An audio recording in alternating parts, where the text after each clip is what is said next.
Bueno, buenas tardes o buenas noches ya.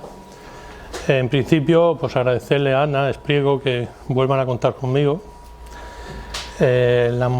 Muchos de ustedes, de vosotros, ya me conocéis, y a los que no me conocen espero no defraudarles. Yo antes de empezar, me gustaría hacer una especie de reflexión con vosotros y preguntaros: ¿pensáis que actualmente en la prensa, en todos los medios, hay problemas con las pensiones? Vivimos más años, la edad o la mortalidad ha aumentado. Y yo os pregunto, ¿pensáis que actualmente vivimos mejor que vivían, por ejemplo, nuestros padres? Levanten las manos los que piensen que sí. Sí. Vale. ¿Y los que piensen que no? Bueno, me explico. Actualmente vivimos más años. La mortalidad ha pasado hasta hace unos años estaba en 78, ya está en 82, pero realmente la calidad de vida es muy pobre. Si nos atenemos a las estadísticas, a principios del siglo, en 1900, la edad media eran 45 años, actualmente la edad media son 82. ¿Vale?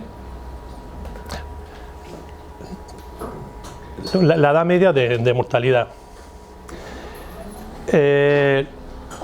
Dicho así a bote pronto, pensamos en un siglo hemos duplicado la edad la edad media de la muerte.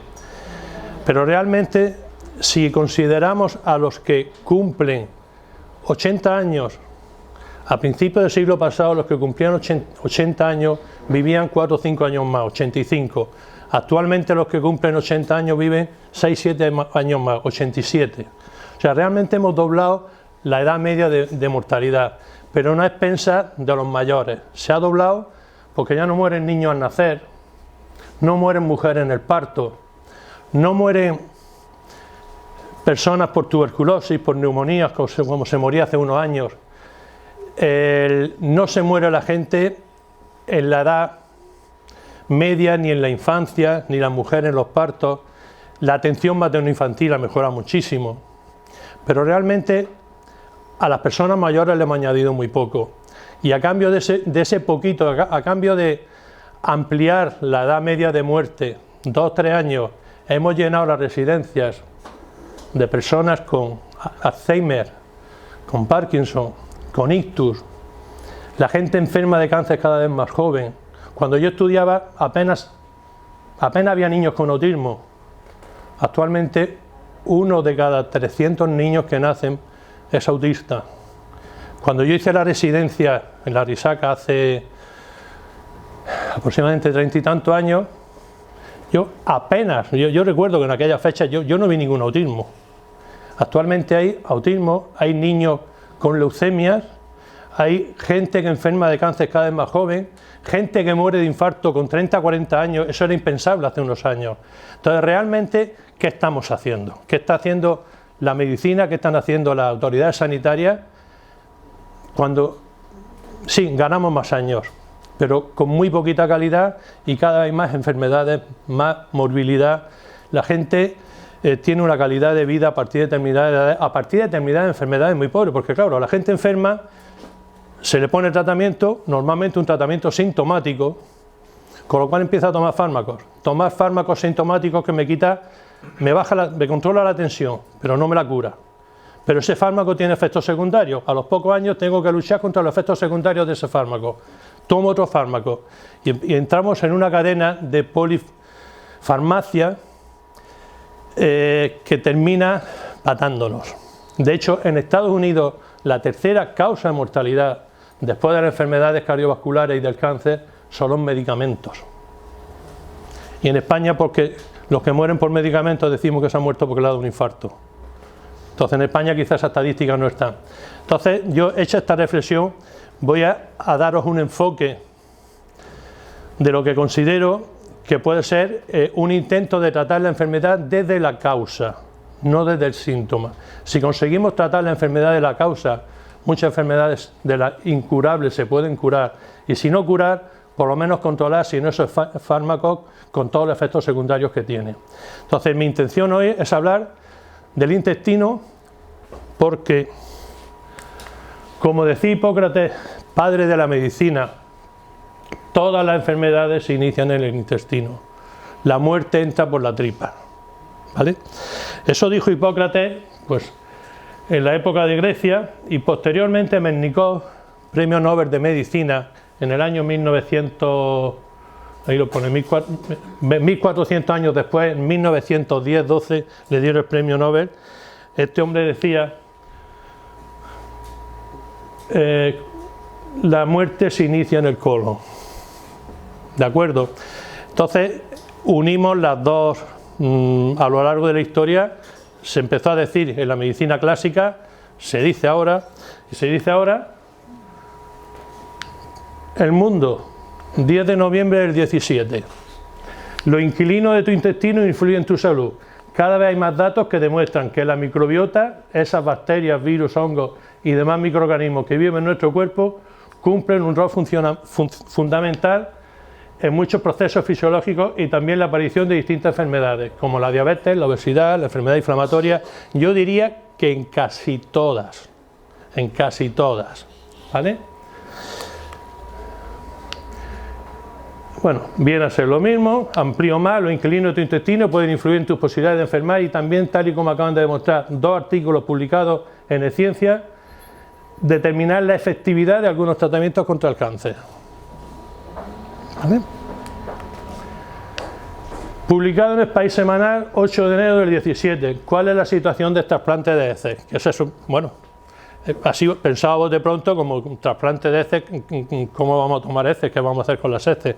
Bien, los chinos suministraban heces frescas de gente sana a enfermos con diarrea severa. En el siglo XVI se suministraban heces fermentadas o secas a gente que tenían vómito o diarrea. A este preparado se le llamaba sopa amarilla.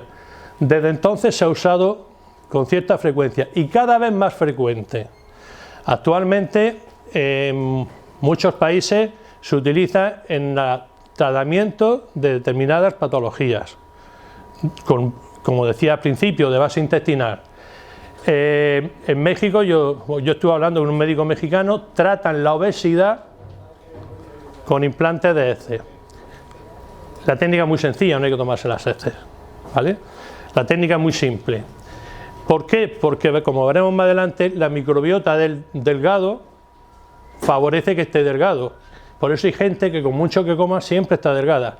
Y después estamos otros con una probiota de obeso, de tendencia a los kilos, que para mantener el tipo nos cuesta Dios ayuda. Con mucho ejercicio, con mucha dieta, nos cuesta Dios ayuda. Claramente eso va a depender de la flora intestinal, como veremos más adelante. Tan esto es así que hay cantidad de publicaciones que hablan de la importancia del intestino. A destacar, bueno, este libro de Miguel Ángel Almodóvar, Segundo Cerebro. Esta señora, Natasha Campbell, es madre de un niño autista. Buscando cómo sanar, cómo ayudar a su hijo, se puso a investigar y después de todas sus investigaciones llegó a la conclusión de que todas las enfermedades como el autismo, trastorno de déficit de atención, dislexia, depresión, esquizofrenia, tienen origen intestinal. Este libro es suyo, El síndrome del intestino y la psicología. Más adelante veremos por qué. Para entender el intestino, aclarar dos cosas. Nuestro cuerpo está en contacto con el exterior. Por fuera la piel, la barrera de la piel, y por dentro las mucosas, que empiezan en la boca y terminan en el ano. La parte del interior de nuestro intestino es algo ajeno a nosotros, ¿de acuerdo? Igual que el aire es ajeno a nosotros hasta que lo respiramos. Entonces tenemos por un lado la piel, por otro lado las mucosas, 2 metros, mucosa genital 10 metros, pero la mucosa digestiva de 400 a 600 metros cuadrados, aproximadamente la mitad de un campo de fútbol. Imaginaos lo que es todas estas vellosidades. Esto sería la piel, la epidermis lisa, y las mucosas son vellosidades, curvas que si la extendiésemos tendría la superficie esta aproximadamente un campo de fútbol. Entonces imaginaos esa superficie en contacto continuo con suciedad. ¿De acuerdo?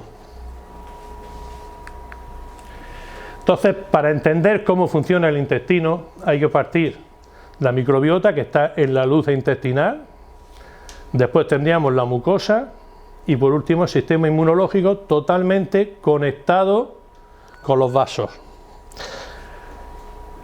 Aunque entraremos en más detalles, pero fijaos un tema, todo lo que hay en la luz intestinal está protegido del acceso a los ganglios defensivos inmunitarios y a los vasos por esta barrera mucosa, pero a veces esa barrera se agujerea. Al agujerearse, por aquí penetra todo tipo de sustancias, algunas tóxicas, otras son bacterias, etcétera, que están en el intestino. Por lo tanto, el mayor acúmulo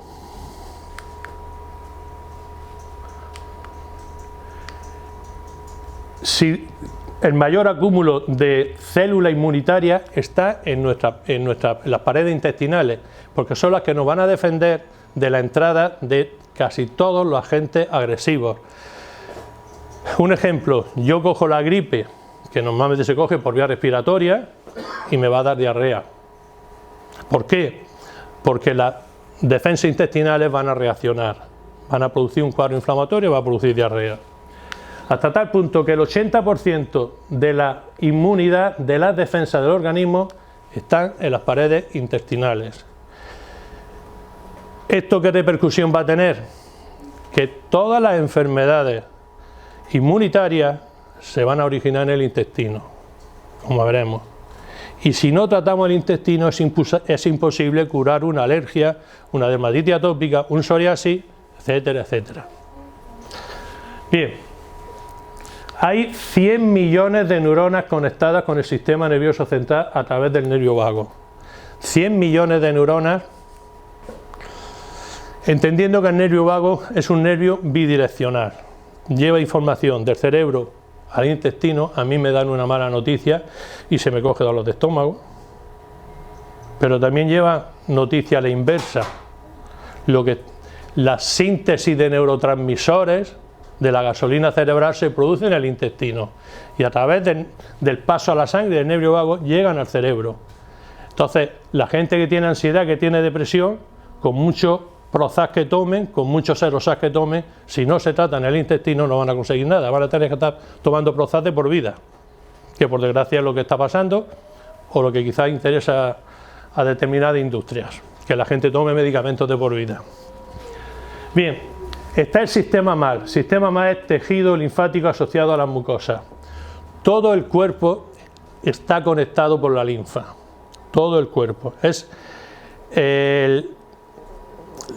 El cerebro conecta con los nervios, con los músculos a través de los nervios periféricos. Los vasos conectan, el corazón conecta con el resto del cuerpo a través de los vasos, pero hay zonas donde no hay vasos, igual que hay zonas donde no hay nervios, pero en todas las zonas está la red linfática. Curiosamente, en medicina hay una especialidad que es la hematología, que estudia 5 litros de sangre. Sistema linfático son 20 litros de linfa, no hay ninguna especialidad que estudie el sistema linfático ni que relacione las alteraciones linfáticas con la salud o con la enfermedad. Perdón. Como el sistema linfático conecta todo el cuerpo, una alteración de la mucosa intestinal va a repercutir en otras mucosas. Entonces, igual que la piel, si yo tengo una enfermedad de la piel, lo mismo me sale el eczema en el brazo, que en la cabeza, que en la espalda. Cuando yo tengo una inflamación de la mucosa intestinal, se me va a inflamar la mucosa intestinal, pero también se me inflama la mucosa respiratoria y puedo ser asmático. También se me inflama la nariz, puedo tener una sinusitis. Las mujeres pueden tener una vaginitis. Todas las itis, que son inflamaciones de las mucosas, se originan en el intestino. Esto conlleva una paradoja. Una señora tiene digestiones pesadas. Yo que cada vez que como determinados alimentos me sientan mal, se me hincha la tripa, tal. pero al mismo tiempo, en determinadas épocas soy asmática. Y encima de todo, perdón, encima de todo, cuando tengo relaciones me pica. O sea, estamos hablando de 3 itis, vaginitis, bronquitis y enteritis, que es la inflamación del intestino. Posiblemente a esa mujer la van a ver un ginecólogo, un especialista en pulmón o en alergia, un especialista digestivo. Cada uno le va a poner su tratamiento, pero ninguno va a ser capaz de establecer el nexo causal. Por eso cuando vemos la enfermedad o vemos la persona en conjunto, yo siempre digo, cuando trato a un paciente no trato a la enfermedad, trato a la persona y voy apretando tuercas. Y cuando se aprietan las tuercas, al final la persona empieza a funcionar. Pero realmente hay que ver el conjunto, porque iremos viendo cantidad de patologías que si no tratas el origen no se van a curar nunca. Pero es que aparte hay de 800 a 1000 especies de bacterias, 700 subespecies, protozoos, hongos, virus, etcétera, ¿vale?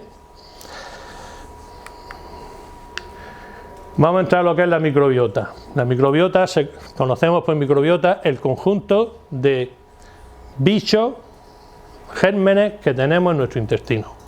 ¿De acuerdo? Esa palabra está de moda. La veréis en la prensa, oiréis en la radio. Todo el mundo habla de microbiota. Todo el mundo va aceptando, como hemos visto al principio, cómo la microbiota influye en la enfermedad. Los que no se enteran son mis colegas. Que cuando le dice hay que hacer un tratamiento intestinal para una artritis, dice, pero qué tontería está diciendo ese hombre. Así. Yo estoy cansado de tener pacientes que cuando le pongo tratamiento intestinal por una otitis, por un asma, por cualquier otra patología, su médico, pero no seas tonto, te están tomando el pelo. Repito, o sea, esto está en los medios, está en la prensa, cada vez se sabe más, cada vez hay más publicaciones. Yo intentando no justificar, pero sí entendiendo qué pasa con mis colegas, no se estudia en la facultad todas estas cosas, ni se nos enseña después cuando hacemos la especialidad. La formación en este campo va un poquito paralela a la formación oficial, con lo cual yo entiendo que muchos médicos no conozcan todos estos temas. Pero el no conocerlo no significa que se critique. Yo no conozco la astronomía y no critico a los astrónomos. O sea, hay que respetar. Y eso es lo que muchas veces a mí sí que me duele a nivel profesional, la falta de respeto. Bien, vamos a hablar de la microbiota. Todas las partes de nuestro cuerpo tienen bacterias, bacterias que nos defienden, las tenemos en la piel. Por cierto, hay que tener higiene, hay que ser limpio, pero no hay que obsesionarse, porque el lavado obsesivo con jabones que nos restringan nos están quitando las defensas de la piel y eso conlleva enfermedades de la piel. O sea, no hay que estar enjabonarse a diario dándose con la esponja, dale que te pego. Igual que en la vagina también hay una flora defensiva. Una mujer que por exceso de higiene se está lavando continuamente termina teniendo problemas vaginales porque se carga la defensa de la vagina. Entonces todo el cuerpo, repito, tiene su flora defensiva. Pero en el intestino, como ya he dicho, toda la superficie, todo el contacto es donde más. Aproximadamente 2 kilos de nuestro peso es flora intestinal, no caca, flora. ¿Vale? O sea, imaginaros la cantidad de miles de millones de bichos que hay en nuestra tripa. Se calcula que si en el cuerpo tenemos aproximadamente 10 billones con B de células, en el intestino tenemos 100 billones de gérmenes. O sea, tenemos 10 veces más bichos en nuestra tripa que células en el cuerpo. Somos un medio de transporte para estos gérmenes. Los llevamos de un lado a otro. Gracias a eso, ellos nos ofrecen, vivimos en simbiosis con ellos. Ellos nos ofrecen una serie de beneficios y nosotros a ellos. Vale. Esos 100 billones de gérmenes están en equilibrio entre los buenos y los malos. Vamos a hablar de películas de buenos y malos. Normalmente los buenos mantienen a raya a los malos. Cuando ese equilibrio se rompe por las circunstancias que ahora veremos, los malos se aprovechan, se hacen los dueños del intestino. y ahí empieza la cascada de todas las enfermedades que iremos viendo. Entonces, de todos esos 100 billones, repito, billones con B, de gérmenes, si no mantenemos en el equilibrio, si no mantenemos a raya a los patógenos, vamos a enfermar. Pero es que esos 100 billones de gérmenes tienen 10 veces más carga genética, más genes que nosotros. O sea, genéticamente nos dominan. ¿De acuerdo? ¿Cómo nos dominan? Yo he dicho antes que el vago es bidireccional. Si mi intestino está colonizado por los patógenos, ¿qué comen los patógenos? Comida basura. Entonces le van a dar orden al vago, a través del vago al cerebro, para que me apetezca tomar comida basura. Si tengo cándidas que se alimentan de azúcar, las cándidas le van a dar orden a través del vago al cerebro a que busque alimentos azucarados, alimentos dulces, con lo cual ya se van nutriendo, van creciendo, se van apoderando cada vez más, y por eso muchas veces es tan difícil hacer las dietas. Yo entiendo que a la gente le cuesta hacer dietas, porque es que todos estos alimentos son tremendamente adictivos, son más adictivos que la cocaína. ¿Sabéis el experimento aquel de los ratones? Cogieron en una jaula un puñado de ratones, los adictos a la cocaína y que se alimentaban de azúcar. Los tuvieron una semana sin cocaína y sin azúcar. Cuando los soltaron por la jaula, todos se fueron a por el azúcar. O sea, la capacidad de adicción del azúcar es bestial. Entonces, por eso cuesta tanto hacer las dietas, porque repito, cuando los malos se apoderan del intestino, nuestro cerebro está recibiendo orden continua, busca azúcar, te mete en el frigorífico por la noche a ver que hay aquí dulce, voy buscando chocolate, porque resulta que encima de todo el chocolate me va a favorecer el tristófano, y el tristófano me va a permitir estar un poquito más relajada, etcétera. O sea, dominan claramente nuestro comportamiento. Cada persona tiene su propia microbiota, salvo que la modifiquemos por tratamiento, la vamos a mantener a lo largo de la vida, y es la que nos va a dar unas características de salud y de enfermedad concretas. Y a pesar de la diferencia en la composición de la microbiota de los individuos sanos, funcionalmente son equivalentes. O sea, los individuos sanos pueden tener diferentes bichos, pero le hacen funcionar porque todos están dentro del equipo de los buenos. ¿De acuerdo? Seguimos. ¿Cómo adquirimos la microbiota? Cuando un niño nace, nace anésico, significa sin gérmenes. ¿De acuerdo?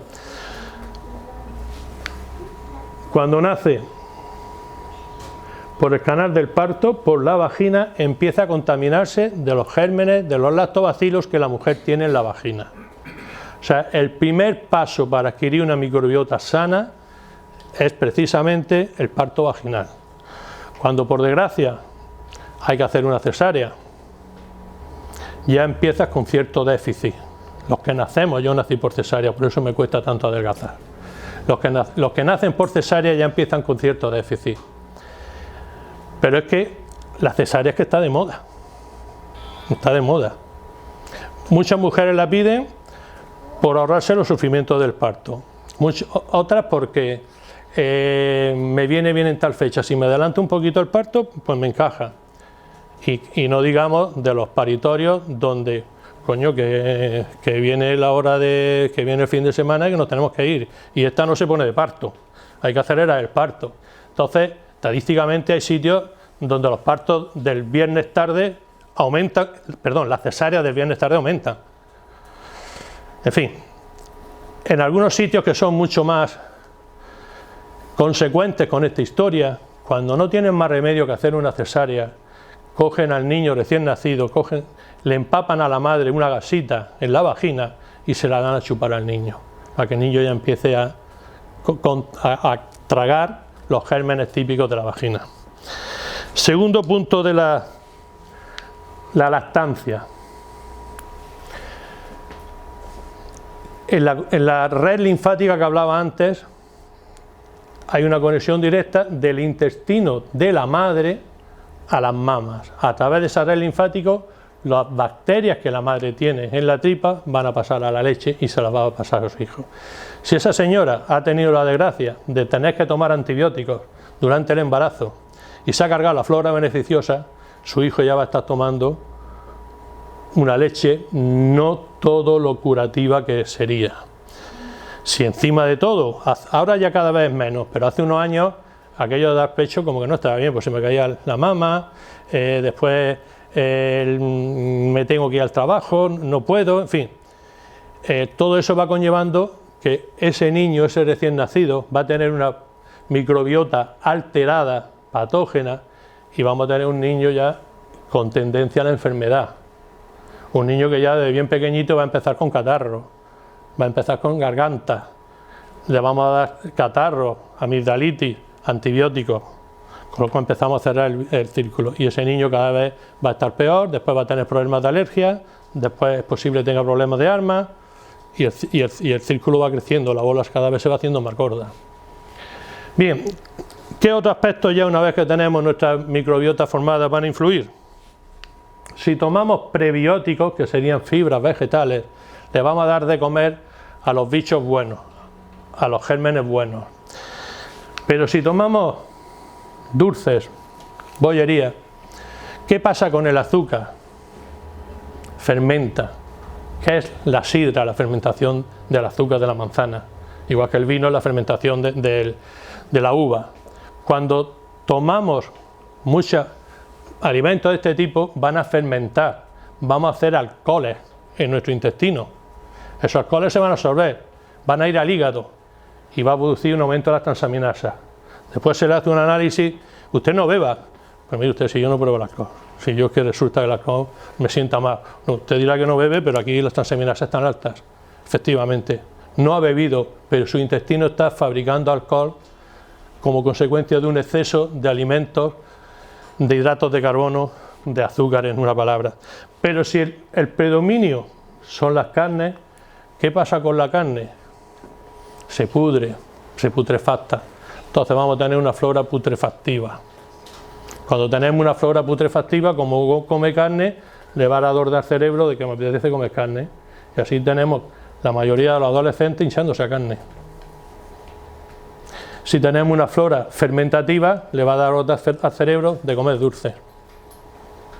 ¿De acuerdo? Con lo cual, repito, el ciclo se va cerrando. Es muy fácil esto de diagnosticar. El que tiene flora putrefactiva, una vez que entra al baño, hay que esperar una hora que aquello se airee. Mientras que el que tiene una flora equilibrada, en 5 minutos el baño está aireado. Entonces, son formas, eso, la litosis,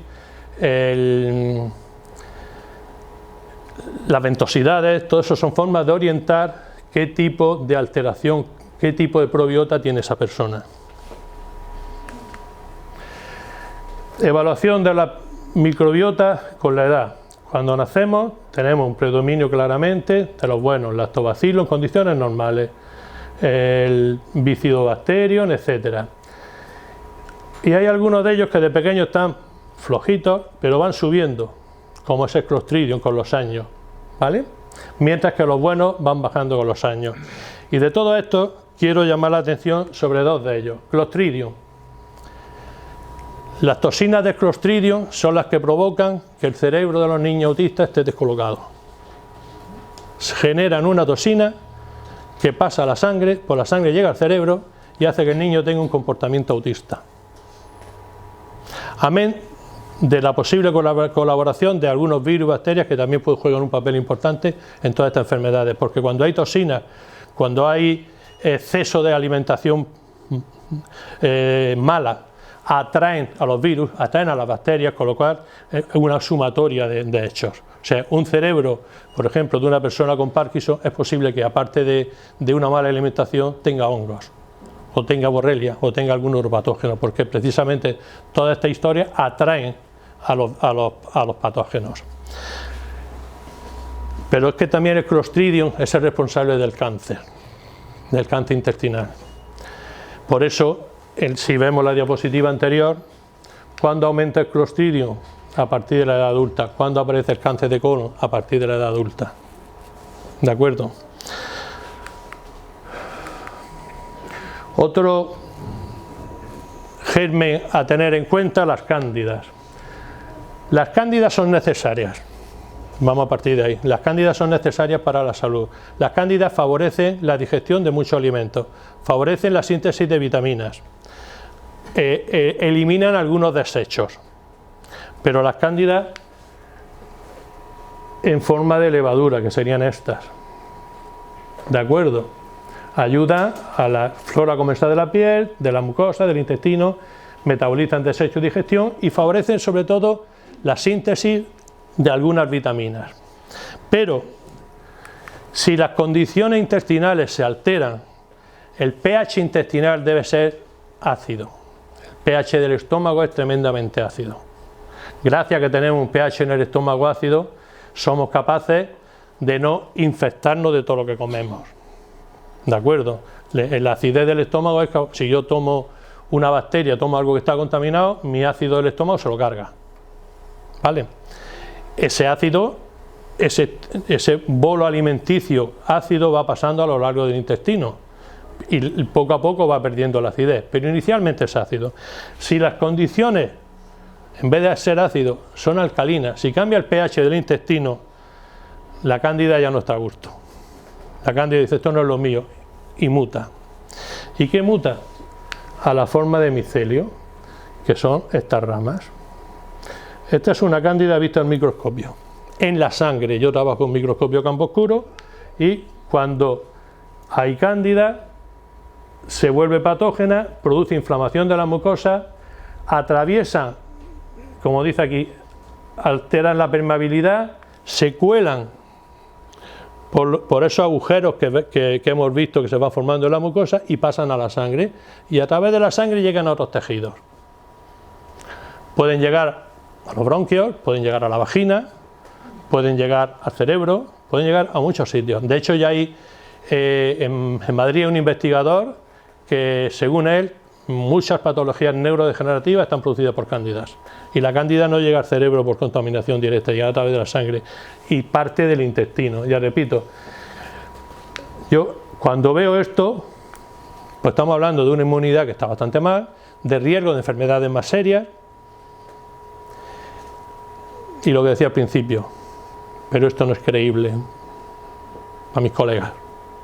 ¿Cómo va a ser posible que en la sangre haya cándida? Sí, en la sangre hay cándida. Bien, seguimos. ¿Hasta qué punto es importante la microbiota? Aquí tenemos un ratoncito sin microbiota, sin gérmenes. Tiene un intestino dilatado, hinchado, no se alimenta bien, necesita más comida para crecer, tiene una alteración del sistema inmune y tiene una conducta alterada. Es imprudente, hace cosas raras, lo mismo que el humano. Hinchazón de tripa, necesita más comida para comer, para crecer. Hay gente, la alteración de la permeabilidad intestinal tiene la doble cara de la moneda. Hay gente, como tiene alterada la absorción, son delgados, no engordan, pero tiene una delgadez extrema, que no es natural. Y también está la obesidad. Vulnerable a infecciones, se altera la inmunidad, lo mismo. Conducta alterada, alteraciones psicológicas que hemos visto que se dan también en los humanos. En cambio, cuando tiene su germen adecuado, un intestino normal, crece con un 30% menos de comida, es resistente a la infección y tiene una conducta normal. Repito, esto es totalmente equiparable a lo que pasa en los humanos cuando tenemos ese problema a nivel de la flora intestinal.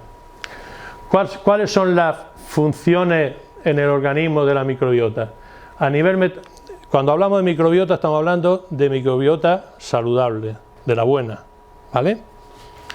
Fermentación de los componentes de la dieta, fabrican moco para cubrir la mucosa intestinal, producen sustancias beneficiosas como algunas vitaminas, como los ácidos grasos de cadena corta, el aceite TCM se le conoce también. Los ácidos grasos de cadena corta son fundamentales para la regeneración del intestino. Como he dicho al principio, el intestino se está dañando a diario por el contacto continuo con las heces y necesita estar regenerándose con frecuencia. Quien favorece esa regeneración claramente es la microbiota a través de los ácidos grasos de cadena corta. Lógicamente, favorece que el sistema inmune esté potente, protege de los patógenos mientras haya buenos gérmenes, a los demás los mantienen a raya, claramente. Producen sustancias antimicrobianas, generan sus propios antibióticos para mantener esos gérmenes a raya, mantiene el equilibrio biológico intestinal. Y otra cosa que es fundamental, y con esto enlaza con el nombre inicial de la charla, son los responsables del 80-90% de la síntesis de neurotransmisores.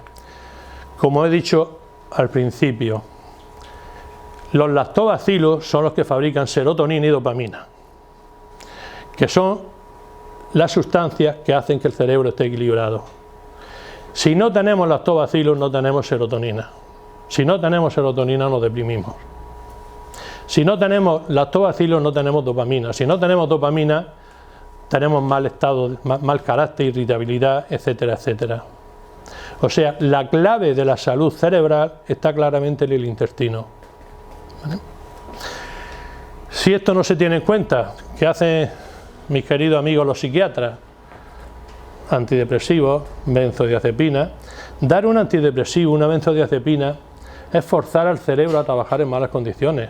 Pues realmente no le estás dando serotonina, le estás obligando a las neuronas a que trabajen sin serotonina. Yo a mis pacientes les pongo el mismo ejemplo, digo, si yo tengo un esclavo, al esclavo lo puedo hacer trabajar de dos maneras. Lo tengo bien alimentado, con buenos nutrientes, voy a tener esclavo para toda la vida, o le doy con el látigo. Si le doy con el látigo, me voy cargando al esclavo lentamente y al final me quedo sin esclavo. Pues esto es lo mismo, si doy productos que obligan al cerebro a trabajar en malas condiciones, lentamente ese cerebro se va deteriorando. Y al cabo de los años tenemos gente con un deterioro no solamente de ansiedad y depresión, sino un deterioro cognitivo. Es esa gente que va por la calle sin reflejos, que van conduciendo y provocan accidentes, que a los demás no enervan, porque yo cuando veo gente que va así, como que me disparo. En cambio, si doy probióticos y doy triptófano, el probiótico va a fabricar serotonina. Si doy probiótico y doy tirosina, vamos a terminar fabricando dopamina que va a llegar al cerebro y el paciente lentamente se va a equilibrar. Bien, si os fijáis, lo que os decía, nervio vago que nace en el cerebro, ¿no?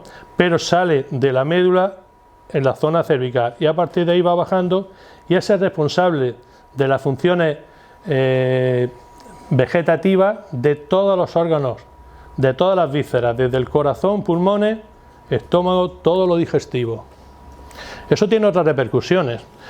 Por ejemplo, en los años 70, 80 existía la moda de los pacientes que tenían úlceras de estómago, perforaciones de estómago que sangraban, se le operaba y se le hacía una vagotomía. Yo he participado, he ayudado a cirujanos a hacer vagotomía.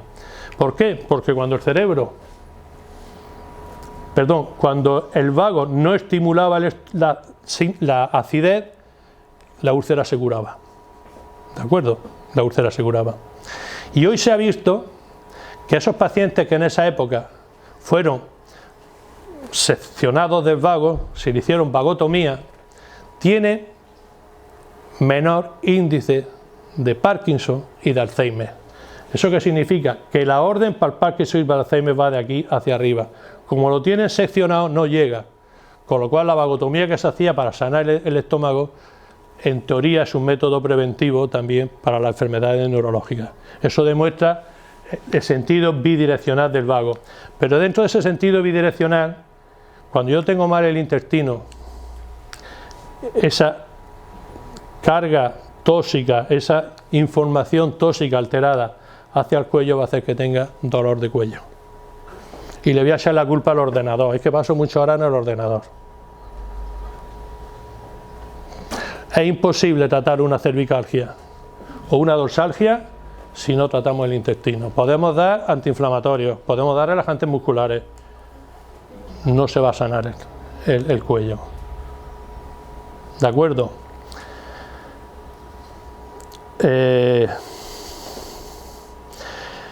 Si ese tejido cervical, también lumbar, se va cargando de toxinas por esa vía retrógrada del vago, ese tejido se va a hacer duro.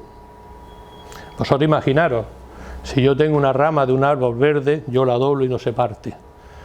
Pero si la rama está seca, la doblo y se parte. Si yo tengo esto seco, cargado de toxinas, un movimiento brusco me produce una hernia de disco. Pero si tengo este tejido flexible, puedo tener todo. Un ejemplo, los niños tienen todo esto flexible, no han tenido tiempo todavía de que su intestino le dañe el cuello. ¿Cuántos niños veis vosotros que se quejen del cuello? Y se puede pasar horas en el colegio con el cuello doblado, tal. Pero es que no es más, es que se van a jugar al fútbol y dan 1000 volteretas. Y ninguno se queja de dolor de cuello, porque lo tienen flexible.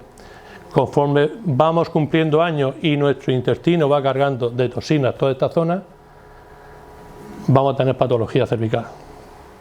Patología que, repito, si no tratamos el origen, que está en la tripa, va a ser crónica.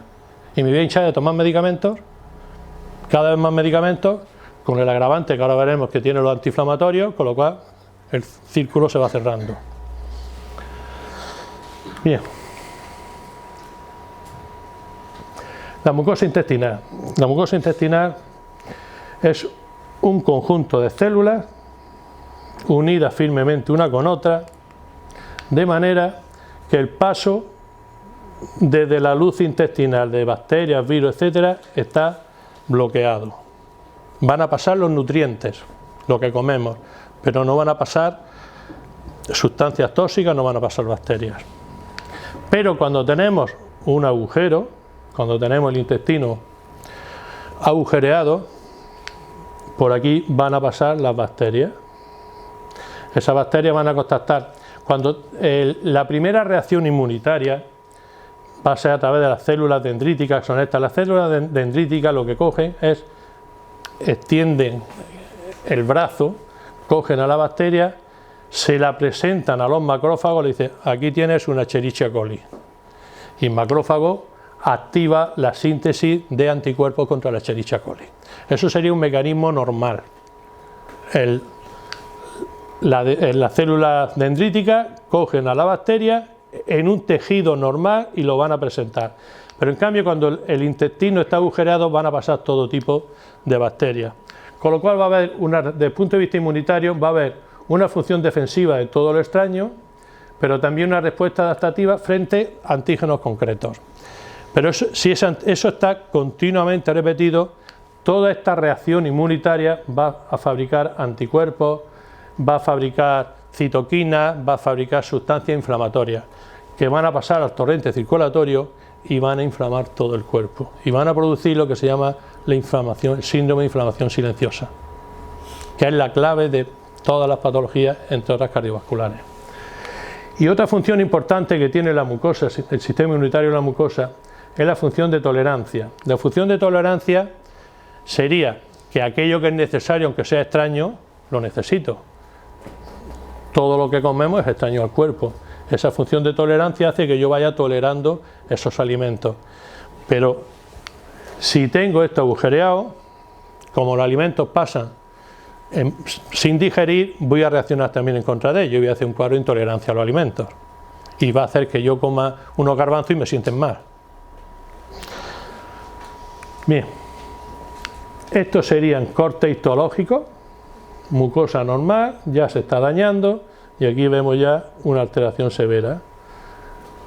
Estos serían también una imagen macroscópica de un intestino agujereado y lo que hablaba, cuando la unión entre las células de la mucosa intestinal se rompe, por aquí van a penetrar todo esto al torrente sanguíneo y a través del torrente sanguíneo, pero por ahí va a penetrar todo lo que hay en el intestino, alimentos sin digerir, toxinas, suciedad, bacterias, virus, etcétera, etcétera. Cuando el intestino se agujerea, lo llamamos intestino permeable, ha roto la impermeabilidad. Un intestino permeable va a permitir a nivel nutricional, voy a dar un leve repaso a lo que son las proteínas. Las proteínas son cadenas de aminoácidos, ¿vale? Estos serían los aminoácidos. Esto ya es los péptidos son proteínas pequeñitas, proteínas cortas. Los péptidos son proteínas con pocos aminoácidos. Conforme se va alargando la proteína, se van liando y al final tienen más o menos esta morfología. Esto es imposible que pase por un intestino impermeable. Eso no pasa. Lo que pasa por el intestino en condiciones normales son los aminoácidos. A lo largo de la digestión, la proteína se va descomponiendo en aminoácidos. Y lo que debe pasar son los aminoácidos. En cambio, si pasa esto entero, como eso no es natural, el cuerpo lo va a reconocer como algo extraño y va a reaccionar contra eso. ¿De qué forma reacciona? Pues lo va a marcar como un código de barra. Yo he puesto este símil porque este símil se entiende bien. Cuando un péptido o una proteína pasa a la sangre, aparecen las células inmunitarias y dice esto no es natural y le pone una marca. ¿Para qué le pone una marca? Para cargárselo. A partir de ese momento, todas las proteínas que llevan esa marca, que llevan ese código de barra, el cuerpo la elimina, la ataca y la elimina. Hasta aquí bien, ¿no? Que sería lo que intento representar aquí. Ha llegado un péptido, se le ha puesto el código de barra y aparecen los anticuerpos, que son estas imágenes, para eliminarlo. El problema viene cuando comemos alimentos cuyos péptidos atraviesan también la membrana, sin ser natural. Cuando estos péptidos atraviesan la membrana, también se forman los anticuerpos en contra de esos péptidos. Si esos péptidos comparten el mismo código de barras con tejidos del cuerpo, pues entonces los anticuerpos que tenemos, las defensas que tenemos, se van a cargar esos péptidos, pero también se van a cargar el cerebro. O sea, la defensa no sabe si el cerebro hay que cuidarlo o no. La defensa lleva una orden concreta. Todo lo que lleve este código de barras me lo cargo y lo ataco para eliminarlo, porque he aprendido que eso es malo. Y si el cerebro comparte el mismo código de barras con una lectina o con una proteína alterada de las legumbres, pues se va a atacar el cerebro, o va a atacar la rodilla, o va a atacar la piel. Y eso son las enfermedades autoinmunes. Las enfermedades autoinmunes son enfermedades donde nuestras defensas nos están atacando, por eso de auto. ¿Y por qué no atacan las defensas? Porque han cogido un código de barra de un alimento que ha pasado la barrera sin tener que pasarla, que es extraño, y que comparte antigenicidad o comparte el mismo código de barras que los tejidos del cuerpo. Las enfermedades autoinmunes, cuando se estudian en la facultad y en los hospitales, en los libros aparecen de causa idiopática. Lo de causa idiopática significa desconocida. No, no es desconocida, cuando busca encuentra. Un amigo mío dice que lo de idiopático es de idiotas que no buscan, porque cuando busca encuentra. Y si encuentras la causa, se puede tratar. Y si tratas la causa, la enfermedad se puede curar. No digo que se cure siempre, porque a veces es difícil dar con la lectina o con el péptido que está atacando a esa persona. Pero eso es lo que justifica que muchos pacientes de los míos, con la medicina que yo defiendo, los trata, empiezan a mejorar, y llega un momento en que se atascan. Y ahí no siguen. Y de vez en cuando hacen un brote y tú dices, pero ¿qué carajo está pasando aquí? Que este señor que va muy bien. Y es porque realmente está tomando un alimento, una lectina, que es como se conoce a estos péptidos, una lectina en un alimento que se supone que es sano, como puede ser el tomate, como puede ser el pimiento, como pueden ser las alubias. Y cada vez que toma alubias le va a dar la erupción de la piel. Pero claro, ¿quién le va a echar la culpa a la alubia? ¿Entendéis un poquito la idea? Entonces, todas las enfermedades autoinmunes las produce normalmente una alteración inmunitaria favorecida primero por una alteración de la permeabilidad intestinal. Si el intestino está bien, esos péptidos no pasan, esas lectinas no pasan, con lo cual no hay problema. Yo puedo tomar todos los garbanzos que quiera o todo el tomate que quiera, que voy a hacer la digestión normal. Pero en el momento en que tengo el intestino mal, eso va a pasar a la sangre. Mis defensas lo van a reconocer como algo extraño, van a fabricar defensas contra eso, y como comparte el mismo código de barras, muchos tejidos del cuerpo van a atacar a esos tejidos. Por eso todos los pacientes que tienen enfermedades autoinmunes a veces tienen varias enfermedades autoinmunes. Yo tengo un chico que tiene una tiroiditis, un hipotiroidismo autoinmune, tiene una alopecia areata autoinmune y ahora mismo tiene una diabetes tipo 1 autoinmune. Pacientes que tienen psoriasis y terminan haciendo artritis. Pues todo eso, si conseguimos erradicar las lectinas, los péptidos que le están dañando, normalmente se soluciona. No es fácil, pero se puede, por lo menos hay que intentarlo. Cuando está la flora alterada, que sería la disbiosis, es un desequilibrio cualitativo y cuantitativo de la microflora intestinal, pues tenemos un intestino sano, un intestino alterado. Imágenes de microscopio electrónico. ¿Qué produce la disbiosis? Pues estamos hablando, vamos a ver qué cosas nos están dañando. Estrés. ¿Qué pasa con el estrés? El estrés es un mecanismo de defensa, es necesario. Si yo voy por la calle y me atacan con una navaja, el estrés me sirve para correr más que el otro o para darle más fuerte al otro. Pero por suerte todos los días no nos están atacando. Pero sí todos los días tengo que aguantar a un jefe que no lo soporto, a un marido, a una mujer que no hay Dios que la aguante, un niño follonero, pum, pum, pum, pum, pum, y tenemos un estrés crónico patológico, porque aguantamos situaciones adversas. Pero ese es el estrés patológico. El estrés es necesario. Cuando tenemos mucho estrés, nuestro cerebro va a activar el cortisol. Y el cortisol es cortisona. Y todos sabemos que la cortisona daña el intestino, agujerea el intestino. Entonces, una de las causas de intestino alterado de forma crónica es el estrés crónico. Podemos controlarlo. Podemos controlarlo con técnicas psicológicas, con productos antiestrés. A mí hay un producto que me gusta mucho, la ashwagandha. La ashwagandha controla el cortisol. Me están diciendo que tiempo, pero como veo que nadie se levanta, sigo. La ashwagandha controla muy bien el cortisol. Para mí el producto a elegir en esos cuadros. Después hay otros productos que controlan también la ansiedad, como por ejemplo la cúrcuma, tiene varios beneficios a nivel inflamatorio, a nivel de estrés, etc. Bien, contaminación ambiental. Glifosfato. Luego hablaremos de glifosfato, que es un producto como herbicida. Seguimos. Dieta, insuficiente masticación. La falta de nutrientes básicos. Lógicamente, si no tengo no sé, triptófano, no voy a fabricar neurotransmisores, aunque tenga las bacterias bien. O sea, tenemos que tener una dieta sana, variable, pero lo más importante, una dieta proinflamatoria, que ya de por sí esa dieta me va a dañar el intestino. Los alimentos inflamatorios, los clásicos, los que todo el mundo come, el trigo y el azúcar. Y la leche. Los 3 venenos blancos. Bien. Seguimos. Más causas de disbiosis. Un déficit de ácido clorhídrico, eso va produciendo con la edad. La falta de ácido clorhídrico hace que muchas bacterias patógenas pasen hacia abajo y también hace, como decía antes, que se altere el pH intestinal. Alteraciones de la motilidad, tanto la diarrea como el estreñimiento, algunas enfermedades sistémicas, el envejecimiento, todo se va deteriorando.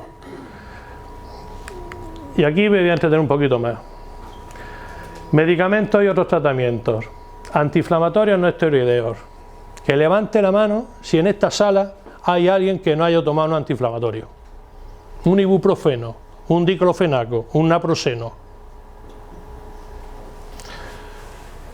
Corticoides. Se toman menos, pero también es frecuente tomar corticoides. Y de hecho, los médicos, cuando en los hospitales o en los centros de salud una inflamación no se controla fácilmente, corticoide al canto. Eso siempre te deja bien porque soluciona el problema inmediato. Antibióticos se cargan la flora buena. Con lo cual, cada vez que tomamos antibióticos, tenemos que tomar probióticos para compensar el daño que el antibiótico va a hacer sobre la flora. Bueno, esto no es tan frecuente, aunque hay muchos pacientes, por desgracia, tienen que estar sometidos a quimioterapia. Omeprazol y similares. También se carga el pH intestinal, el pH digestivo y por consiguiente el intestinal. Frenan el ácido. Actualmente, todos los pacientes que van a un servicio de urgencia salen con omeprazol como protector, manda narices. Manda narices.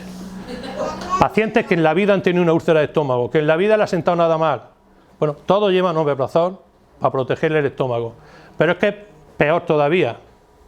Un señor se pone malo en la garganta y le dice, ¿va a tomar clamo? Sí, sí, pero eso me daña. No, pero toma omeprazol, que es un protector. Con 2 cojones. O sea, le estás dando 2 productos, en vez de mandar probióticos después del antibiótico, le estás dando 2 productos que se están cargando la vida intestinal. Bien, seguimos. Lógicamente, infecciones serias, una salmonelosis, parásitos, hongos, etcétera, van a producir también una alteración. O sea, si yo tengo la desgracia de beber agua que está contaminada de salmonela, pues la voy a liar, ¿no? Origen tóxico: alcohol, tabaco, metales pesados. Y aquí sí me voy a entretener un poco. Mercurio. Mercurio es un metal, es un tóxico muy agresivo sobre el intestino, sobre el cerebro y sobre el corazón. Fuentes de mercurio: amalgama. Están prohibidas en la mayoría de los países europeos. En España se siguen poniendo amalgamas metálicas. Otra fuente de mercurio es el pescado, sobre todo los pescados grandes. Tomar pescado significa contaminarse de mercurio. A mí que me encanta el pescado, una vez o 2 al año me hago un tratamiento para desintoxicarme de mercurio. Cadmio, normalmente los fumadores, normalmente.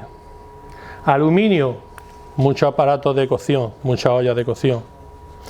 Los desodorantes llevan aluminio. Ponerse un desodorante con aluminio en la axila significa una conexión linfática de la axila a la mama y significa un riesgo de cáncer de mama. Por ese uso abusivo del desodorante con aluminio. Yo que hago pruebas donde mido todas estas cosas, llevo un tiempo sorprendiéndome de la cantidad de arsénico que tiene la gente. Y pues si el arsénico es un veneno que se utilizaba antiguamente para quitarse a la gente del medio. Digo, ¿cómo es posible que la gente tenga tanto arsénico? Y buscando me entero que en las granjas de pollos le añaden arsénico a pequeña dosis a los pollos para que el color de la carne sea bonito y sea agradable a la vista. O sea, comer pollo de sangre de granja es envenenarnos de arsénico.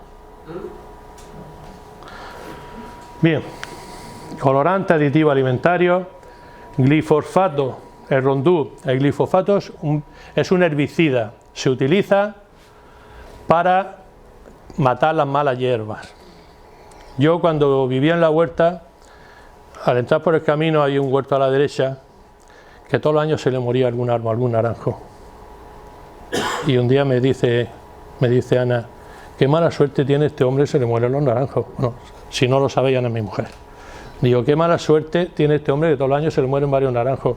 Y yo le dije, pero fíjate que no tiene una mala hierba en el suelo. Lógicamente, si le echa rondú al suelo, eso pasa al agua, a las raíces, mata el árbol y envenena las naranjas que después se van a poner en el comercio. Y cuando nosotros tomamos naranjas envenenadas con rondú, nos estamos cargando el intestino y nos estamos cargando la inmunidad. El rondú está prohibido en Europa. Los americanos están luchando porque se prohíba. En España, a pesar de que Europa lo tiene prohibido, se vende. Yo lo he visto en tiendas donde se venden estos productos.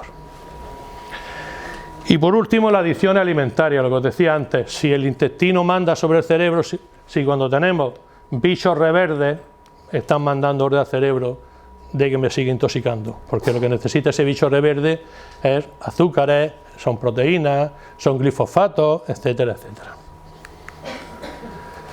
Consecuencias: disbiosis, intestino permeable, todas las enfermedades autoinmunes, la que sea, lupus, esclerosis múltiple, psoriasis, etcétera. Todas las inflamaciones de la mucosa, lo explicaba antes en este libro de Medardo Rosales, queda muy bien recogido cómo cuando se inflama el intestino se inflama cualquier mucosa del cuerpo. Inflamación de la pared intestinal, lógicamente pólipos, cáncer, colon irritable.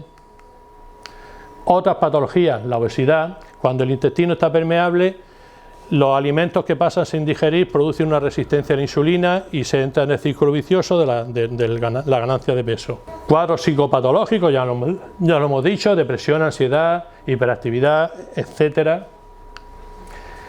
Otra cosa a tener en cuenta, entrada excesiva de antígenos, de sustancias extrañas. Si el intestino está agujereado, pasan muchas sustancias extrañas.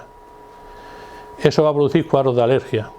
Eso va a producir también un aumento de toxinas circulando en el cuerpo. Y esas toxinas llega un momento en que el hígado no puede más, no sabe qué hacer con ellas, con lo cual, ¿dónde se van a meter? Como son toxinas normalmente liposolubles, las que el hígado no elimina, se van a los tejidos grasos. ¿Los tejidos grasos cuáles son? Cerebro, inmunidad. Entonces, cuando un hígado se satura por un exceso de toxina que va pasando del intestino al hígado, el hígado se satura, hígado graso, esas toxinas se van metiendo por los tejidos grasos, cerebro y piel, enfermedades de la piel, y un mal funcionamiento del hígado. No digo que sea un hígado enfermo, pero es como el filtro del coche. Si el filtro del coche está sucio, el coche tironea. Cuando nuestro filtro personal, que es el hígado, está sucio, como el hígado no trabaja bien, entre otras cosas la función antioxidante se pierde y nos oxidamos.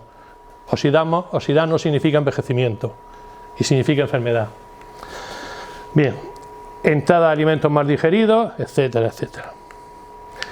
La inflamación silente que hablábamos antes, todas las enfermedades cardiovasculares, infarto, trombosis, angina, etcétera, se desarrollan en un endotelio inflamado. No es el colesterol. El colesterol acude a solucionar esa inflamación. No es el colesterol que produce infarto, eso está más que demostrado actualmente. Hay gente con colesterol de 180 y le da infarto.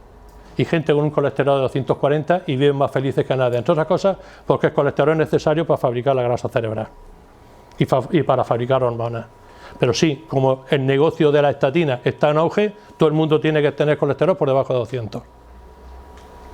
Hay que tenerlo por encima de 200, entre 200 y 250. Patologías por deposición, donde se depositan las toxinas, ese órgano empieza a funcionar más. Hipotiroidismo, eczema, pérdida de memoria, hígado graso, con todo lo que conlleva, esto sería la imagen de un hígado graso, déficit enzimático, oxidación celular, envejecimiento acelerado. Yo normalmente cuando veo pacientes de este tipo le hago un estudio de la flora, no le hago un cultivo. El coprocultivo me va a decir si tiene salmonela, si tiene tifus, si tiene algo de las bacterias gordas. Pero para ver la flora yo mando la caca a Madrid. Y este análisis me habla que en concreto, los beneficiosos que son todos estos están bajos y el E. coli está alto. Habla de una disbiosis donde faltan de los buenos y hay un predominio de E. coli. También hago el diagnóstico por microscopio campo oscuro. El microscopio campo oscuro me permite in situ y al momento ver cómo están muchas cosas del cuerpo, entre ellas el intestino. Esto es típico. Los glóbulos rojos, que aunque aquí se ven azules, están pegados formando grumos. Todas estas partículas que en directo se ven en movimiento suelen ser hongos que han pasado del intestino a la sangre, ¿vale? Y esto en concreto se ve aquí, es un cristal de bilis. Esto es un intestino perforado, con paso de toxina a la sangre, con una inflamación del hígado y como consecuencia de esa con una sobrecarga del hígado y como consecuencia de esa sobrecarga, la bilis pasa también al torrente sanguíneo. Entonces, con esta imagen nada más ya tenemos el diagnóstico de todo lo que he hablado esta tarde. Yo siempre cojo dos sangres, los que me conocen, han pasado por la consulta, saben esta técnica. ¿Qué veo en la otra gota de sangre? Toda la gota debería ser roja. Cuando se ven estas manchas blancas significa oxidación. Siempre que el intestino está alterado hay oxidación. Y cuando yo veo oxidación en pacientes que no deben de tener ese grado de oxidación, mucha oxidación, es porque algo grave está pasando. Entonces hay que buscar más. Hay pacientes que los tratas que mejoran del intestino pero sigue habiendo oxidación. Y a lo mejor tiene una infección crónica que es la que lo está oxidando. O tiene un hígado muy tocado a pesar de haberle sanado el intestino. ¿Se puede influir en la...? Sí, y lo digo con mayúsculas, sí.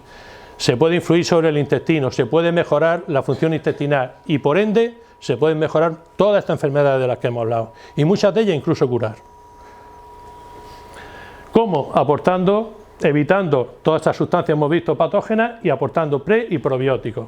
Aquí tendríamos los pro y los prebióticos. Medidas complementarias, dieta, siempre dieta. Para mí el caballo de batalla. Tú le dices a una persona, no comas pan. Por Dios, doctor, con lo que me encantan los bocadillos. Si yo toda la vida he tomado bocadillos, digo, sí, por eso estás toda la vida así. Por eso estás así. Por Dios, doctor, ¿cómo no voy a...? Hay momentos que te dan ganas de decir, oye, mira, no vengas más, si no me va a hacer caso, no vengas más. Muchas veces por respeto, por educación o por lo que sea, te callas. Pero cuando empiezas, no, yo es que yo no puedo hacer esa dieta, y yo le digo, pero si yo llevo sin comer pan, salvo excepciones que no tengo nada grave, años, si yo el azúcar no la pruebo, ¿cómo no va a vivir esto sin azúcar? Pero es que es más, a lo largo de la evolución, durante miles de años, no se comía pan, hasta que el hombre no se hizo agrícola y se estableció y empezó a criar, a cultivar el trigo, no se comía pan. Se ha visto que en los restos óseos anteriores al año hace 6.000 años no tenían daño de artritis. Todos los restos óseos a partir del cultivo del trigo tienen señales de artritis. Entonces no es necesario comer trigo, y más el trigo que comemos actualmente, que va cargado de gluten, por manipulación genética y porque es mucho más rentable. Entonces la dieta es fundamental, repito, fundamental. Es imposible curar ninguna de estas enfermedades si no se hace dieta. ¿Vale? Una forma de empezar, el ayuno, pero bueno, en eso no vamos a entrar. Hay que utilizar complementos, cada persona necesita sus complementos. Es frecuente que se tenga que utilizar omega 3, muy frecuente la glutamina. ¿Por qué la glutamina? Porque es el nutriente fundamental de la mucosa intestinal. Entonces glutamina le mando a casi todo el mundo. Con frecuencia hay que utilizar antiinflamatorios, yo suelo utilizar la cúrcuma. ¿De acuerdo? Pero estos complementos son muy individualizados, porque dependiendo también de la patología de base, doy uno u otros. Hay que limpiar el intestino. Yo suelo aconsejar la hidroterapia de colon, es la técnica más rápida para limpiar el intestino. A veces también las sales de eso nos ayudan, ahí limpiando, ahí vaciando. La hidroterapia de colon me la discutía un miembro de la administración. Eso son tonterías, eso no sirve para nada. Y yo le decía, hombre, los alemanes llevan haciéndolo un montón de años. No, los alemanes que lo único que saben hacer bien son los coches. Digo, hombre, los alemanes tienen 25 premios Nobel, los españoles tenemos 2, de medicina estoy hablando. Digo, algo sabrán los alemanes de medicina. Bueno, la hidroterapia de colon es una técnica que viene de Alemania, bastante eficaz en todas estas patologías. Y como dice este libro, no de un alemán, sino de un americano, la irrigación intestinal científica y terapia de apoyo, en la que se dice, este es el nombre del libro, el anormal funcionamiento del canal intestinal es el precursor de muchos problemas de salud y en especial de las enfermedades crónicas. La restauración de la eliminación fisiológica intestinal es a menudo de una importancia primordial, preliminar a toda eventual restauración de la salud. Y ya para terminar, y que no me levanten más la tarjeta amarilla ahí al fondo, para terminar, 3 reflexiones. 3 reflexiones. Cavamos la tumba con nuestra dentadura. Nuestra dentadura elige qué mastico y qué no mastico. Segunda reflexión. Imposible secarnos si estamos debajo de la ducha. Imposible que me cure si sigo comiendo mal. Así de claro. Imposible que me cure si no equilibro mi cuerpo. Mientras me esté viniendo encima. Entonces, principal problema que yo tengo, la gente polimedicada. Que yo sé que si le quito los medicamentos de entrada van a montar la bronca de ellos.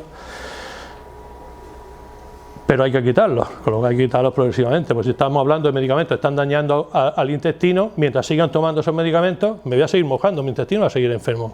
Va a ser imposible que me cure, imposible que me seque si me estoy duchando.